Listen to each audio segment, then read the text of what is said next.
Okay guys, so saya nak start dengan suplemen, topik suplemen untuk starting ni. Saya akan terpaksa tengok dekat sini sikit sebab takut fokus hilang. So yeah, kita akan start dengan suplemen apa yang saya pakai dan suplemen apa yang saya recommend. Saya akan letak beberapa options untuk korang dan juga untuk siapa suplemen tu sesuai dipakai. Tapi disclaimer dulu guys, sebelum korang fikir pasal suplemen, benda yang paling penting adalah tentang pemakanan. Kalau korang cari mana-mana influencer pun, mana-mana atlet pun, diorang akan cakap pemakanan adalah benda yang priority sekali. Saya tak tahu kenapa kalau sana banyak gila orang yang terlalu push sangat suplemen. Seller lah kan, kadang-kadang dia just tunjuk nak kurus ni, nak gemuk pakai ni. Yes, betul, suplemen tu mungkin bantu korang dalam journey untuk kurus tu, tapi untuk tunjuk nak kurus macam ni, nak gemuk pakai macam ni, itu rasa macam misleading jugalah untuk nak cepatkan sale kan. So video ni make sure korang tengok dan fahami betul-betul. At least korang boleh tahu suplemen apa yang nak decide dan jangan termakan sangat dengan seller punya hujah-hujah dia lah. Okay, sebab kerja seller kan memang nak jual je.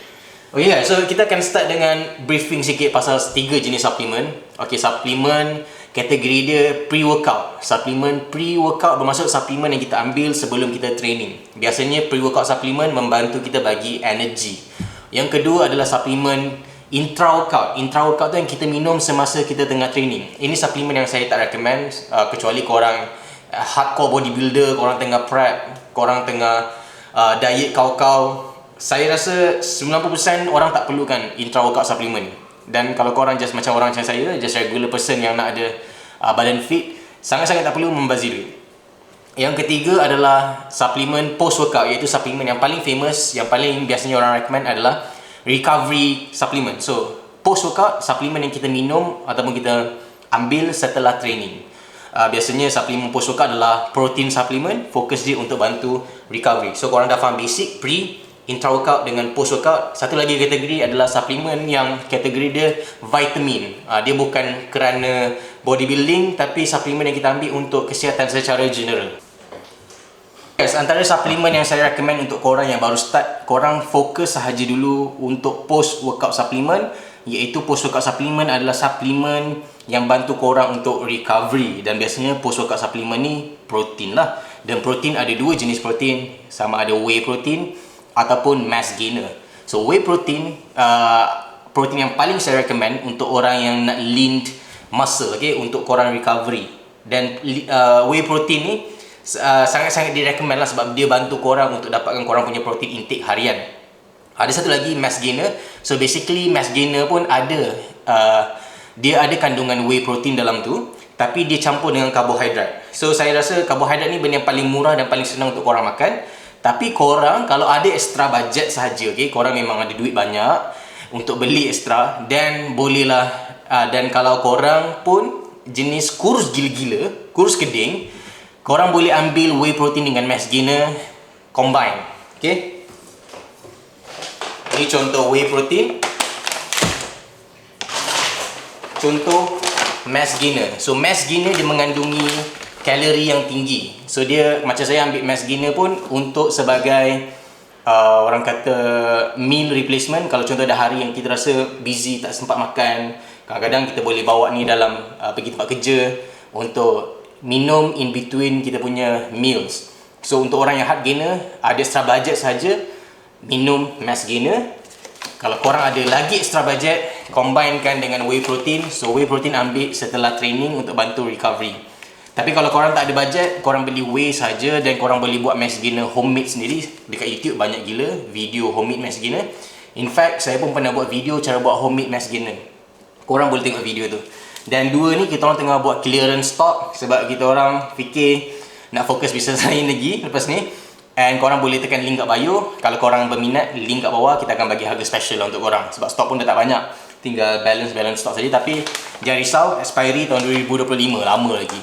So yang ini whey protein, macam saya minum whey setelah training 1 scoop. Kadang-kadang kalau hari pagi tak sempat breakfast, whey 1 scoop. So ini adalah pre-workout. Kalau tak ada post-workout, kalau tak ada budget pun jangan risau, tak wajib langsung untuk ambil protein. Korang boleh makan makanan yang high in protein, macam tofu ke, korang boleh makan telur ke, ayam ke, ikan ke, daging, banyak lagi option. makanan solid food, dan of course solid food jauh lagi bagus daripada suplemen. Korang kena faham tu. Solid food tak boleh dikalahkan oleh suplemen. Okay, yang kedua adalah kreatin. Okay, kreatin ni dia boleh jatuh kategori pre-workout ataupun post-workout. Dia dua-dua. Sebab tu saya fikir kalau korang tak ada bajet protein mahal, korang beli kreatin macam ni. Boleh fokus tak?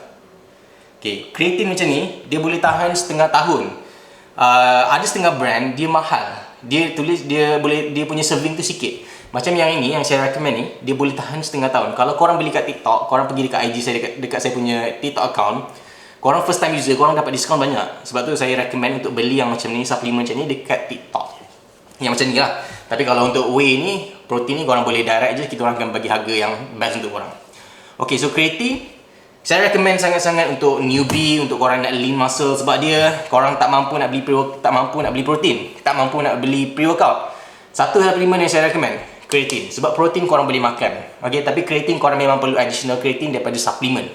So kreatin ni pun kalau korang ambil before workout, dia akan bantu korang untuk boost energy korang juga. Kalau ada extra budget saja, ambil pre-workout untuk bantu energy. Tapi korang boleh start dulu dengan minum kopi sendiri, sebab inti pre-workout pun adalah caffeine. Dalam kopi pun intinya caffeine.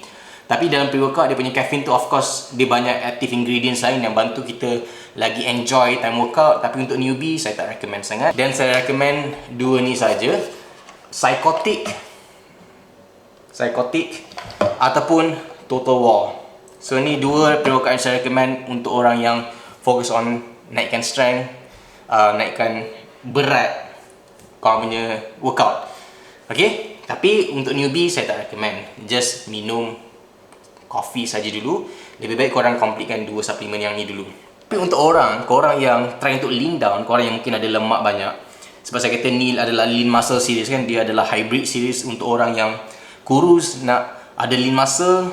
Okay, lepas tu untuk orang yang gemuk, korang nak shapekan badan korang try ni Greenit punya fat burner ni. Okay, macam saya buat explain video sebelum ni, fat burner adalah pre-workout. Okay, fat burner dia bukan magic pill yang bantu cairkan lemak. Siapa cakap macam tu, mungkin maksud dia tu bukan secara direct. Tapi fat burner macam ni, macam Greenit ni, dia versatile tau. Untuk orang yang focus on strength training pun dia boleh pakai. Bagus juga sebab dia akan bagi korang clean energy. Sedar-sedar je sejam setengah kat gym. Dan tapi ni dibuat untuk orang yang berisi, nak kurus, nak lean, sebab korang makan banyak macam buat cardio kan. Yang itu saya recommend korang try Greenit ni. Bukan jenis pre-workout yang lain, tapi try Greenit. Kalau ada link saya akan letak kat bio lah kalau saya jumpa. Okay? Sebab Greenit ni kadang-kadang banyak out of stock juga. So yang itu suplemen yang paling basic. Yang ini dipanggil sebagai kategori bodybuilding performance supplement lah. Okay, ada suplemen tambahan yang lain kalau korang ada extra budget. Okay, yang saya recommend adalah vitamin C. Macam ni.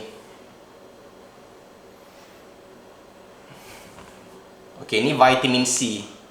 Yang ini suplemen untuk kesihatan secara general. Okay, vitamin C. Kalau korang tak workout pun, korang ambil lah vitamin C ataupun multivitamin. So ini bahagian suplemen. Jumpa korang dalam next series untuk bahagian pemakanan dan juga untuk bahagian workout. See you guys. Make sure korang subscribe guys. Follow saya dekat social media yang lain untuk update-update yang lebih terkini.